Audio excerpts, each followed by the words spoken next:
I want to talk today about manager's disease, and its even more dangerous and virulent variation known as the leadership syndrome.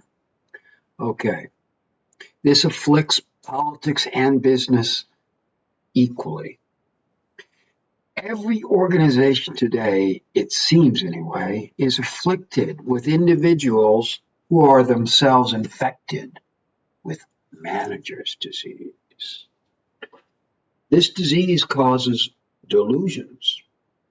The primary delusion is the belief that even though the organization is digging coal or teaching students or building cars, it's not the people who are digging the coal or teaching the students or designing and building the cars who are really doing the real work of the organization, but no, it's the managers. And the connected delusion is that management is this separate, different thing than supporting the actual work of digging the coal or making the cars or teaching the students. But that management is this art or science that transforms and transcends all barriers. So that managing a university is the same sort of thing as managing a coal mine. A derivative delusion is the view that since the real work of the organization is being done by managers, managers must be kept busy. Managers must show themselves to be busy doing that real work. And that means they've got to fill out lots of spreadsheets and charts and graphs to show how important they are. Sadly, the inputs for these spreadsheets and charts and graphs have to come from somewhere, and often they come from the people who are doing the actual work of the organization. So, for example, instead of a teacher teaching, half of her time is spent filling out forms so that there's inputs for the manager's charts, spreadsheets, and graphs.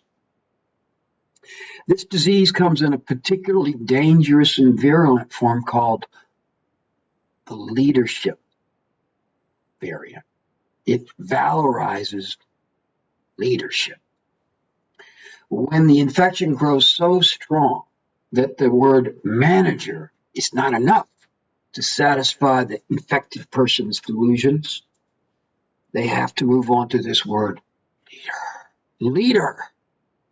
Given that the most famous political ideology in history that valorized leadership is fascism, and that one of fascism's core principles is the leadership principle, you might think the word leadership might have a little bit of a bad odor, but you'd be completely wrong. It is all the rage these days to talk about leadership. You can get a doctorate in leadership. But fascism is an illusion. The leadership principle is a delusion. This belief system requires a mighty leader, or at least someone they perceive to be a mighty leader. So someone is picked out virtually at random and put on a pedestal and worshipped as a near divine being.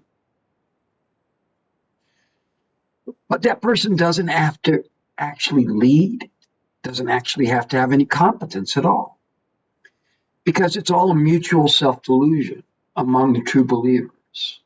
They want to feel like they're being led so they can avoid responsibility for the horrible things they're doing. But it's all a lie.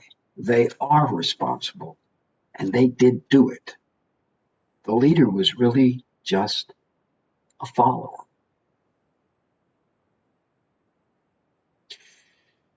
Is this also true in other organizations, not just political entities? Is leadership a delusion? While you're busy doing the real work of your organization, you think about it. Okay.